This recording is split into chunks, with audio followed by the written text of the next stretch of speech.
Photographers, this is going to get you into a lot of troubles, okay? So here's one way that influencers take advantage of you. It's a newer way for the new shady influencers, and I'll tell you exactly what they do.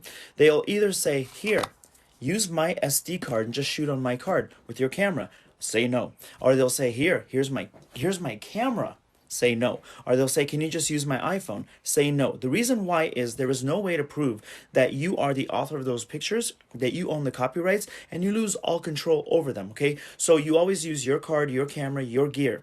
Just like, and if they have a problem with that, A, don't shoot with them, or just politely remind them that they don't go into a restaurant and bring the spatula or the plates for the chef. They don't go into a salon and bring the clippers or the scissors for the stylist. So you are also a professional, and you're not going to play that game. What you really don't want to tell them, but you should, is I own the copyrights.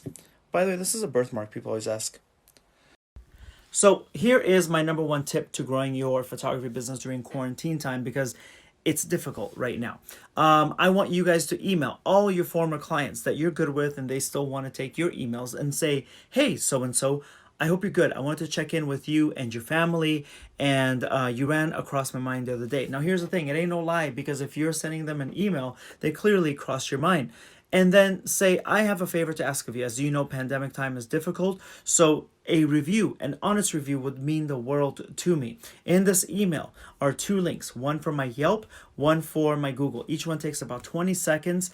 I would love it if you would leave me, just click the link and leave me a review. Here's the thing. When all the doors open, we're back to normal life, hopefully one day. If you send out 20, about 10 of your clients are going to do this.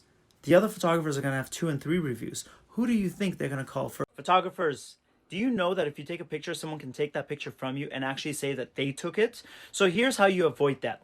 Never, ever, ever sign something called work for hire. Work for hire, you might think, is a really cool thing. I'm doing the work, you're hiring me, so it's a work for hire. No, it's not. No, work for hire is actually very, very unethical. So what happens in a work for hire is that they now have the legal right to say they took it, and you can't even claim that in your portfolio. Kind of like the Nike swoosh. Nike swoosh, we don't know who did it. We don't know how much they got paid. We don't even know who they are and where they are. But they cannot claim this in their portfolio. It belongs to Nike. So we never want that to happen to your pictures or any creative artist, okay? So if you ever see work for hire, video people too, cross that out and say, I never signed anything that's work for hire. If you want to own the pictures, own the footage, we can write that out explicitly. But work for hire stops you from claiming your own work.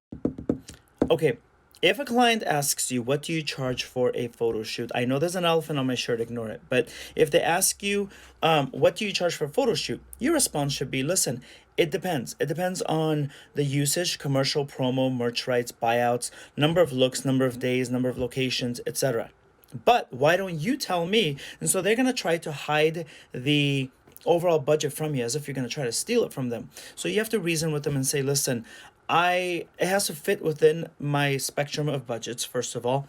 But why don't you tell me what you feel comfortable, keywords, what you feel comfortable staying in, and then I'm going to give you the most for that amount of money.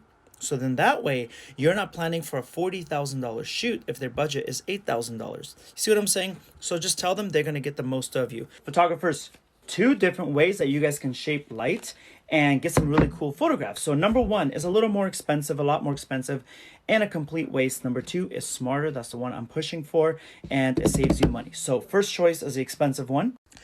You can get something called a snoot. This one is $25.99, and it goes to the end of your camera unit right there.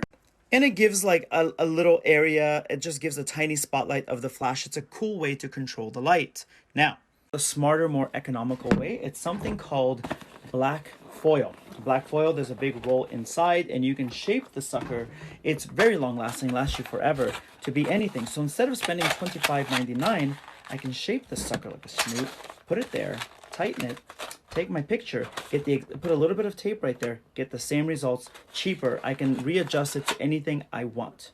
Black foil, get it. First, I'm sitting at the Del Taco drive-thru. They're terrible for me, but have a great business tip for you.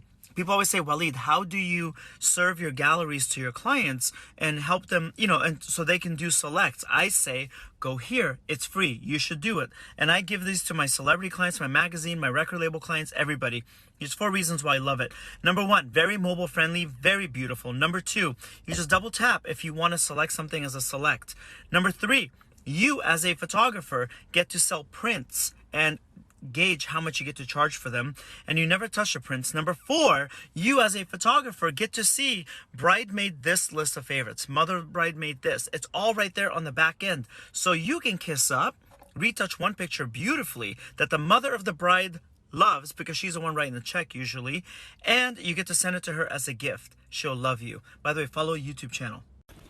Hey you guys, I'm going to show you in this quick little video how I get a model to relax, especially a new model on a photo shoot, because a lot of times they're just so stressed out and they're very stiff, right? So I lie to them. I hold my camera and I'll just be like this. This is bad acting, okay? So I'll be like this. Hold up. There's something up with my camera. You're doing good. Just hold up. Okay, let me try this. Click, click, click. Let me try this. Click. You know what? Hold on. Just stay where you're at. You look good. I just gotta check, and I'm just pushing like fake buttons and everything. So what happens is they're relaxed and like, oh, he's fixing his issue, I'm fine. And I tell them you're fine, and they're just like, just chilling, just relaxing, whatever. And I take the best pictures of them because they don't think I'm taking pictures. They think I'm just testing it out. So I'll carry this on for about 4 or 5 minutes, and then I say, okay, we're done. And they're like, we're done? I'm like, yeah, we're done. I lied to you, you know? Photographers. 2 of my favorite lenses. Number 1, this is a 40. It's also nicknamed the pancake lens. Because, look, that's why. This is the 50 millimeter. Stupid name, sometimes it's called the Nifty 50. I would recommend getting this first before you get this.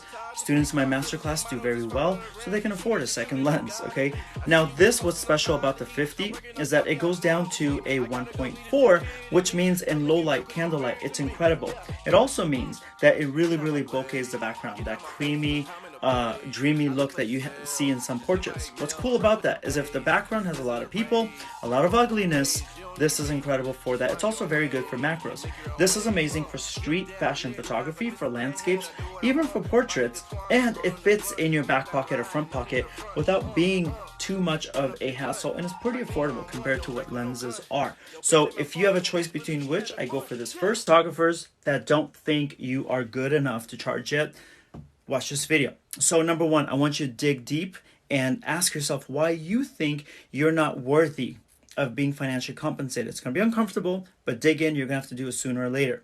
Secondly, I want you guys to consider bartering. Bartering is dollar for dollar exchange. So if you are shooting an accountant for their LinkedIn the profile and you want to charge them $300, you don't want to charge them because you don't think you're good enough, ask them for a barter. They owe you $300 worth of accounting services or marketing, or if it's a restaurant, or if it's an influencer, they owe you that much in shout outs. So start there and then start charging for money, but work your way up slowly. Maybe part barter, maybe part money.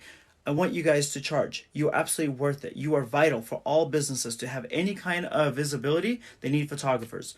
Follow my YouTube channel if you want to learn how to make money. Photographers, I'm going to teach you guys how to avoid the influencer trap when they say, do you want to collaborate? Let me tell you what collaborate means in this industry and why I think it's dishonest and what you can say as a response to it, okay? Number 1, collaborate means work for free. Photograph me for free.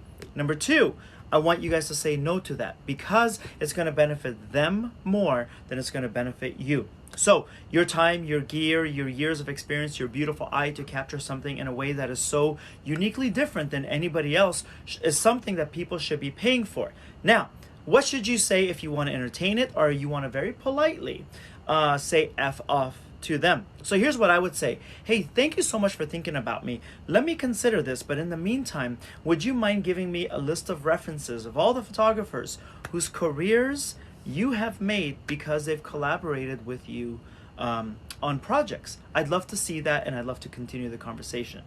Photographers, this is a light that I recommend. It is by, how do you say it, Young New? Whatever it is, it's a ripoff of Westcott. They won't admit that, but it is. And it's super cool. It makes any color. You can get like pure white light. Look at the strength of this thing. I mean, warm, cool. This thing, I shot so many photo shoots with it, and it's about 80 bucks. Less than, actually. So let's go into my website and show you some of the pictures that got that light as a treatment. All right, let's go. These beautiful babies were lit with that. Not you. Let's see. Not you either. Gavin got a little bit with this light. I shot her with this light because it changes multiple colors. I gave her a little bit of a light with this one. That is with this light. Get it, y'all? Get it. There it is.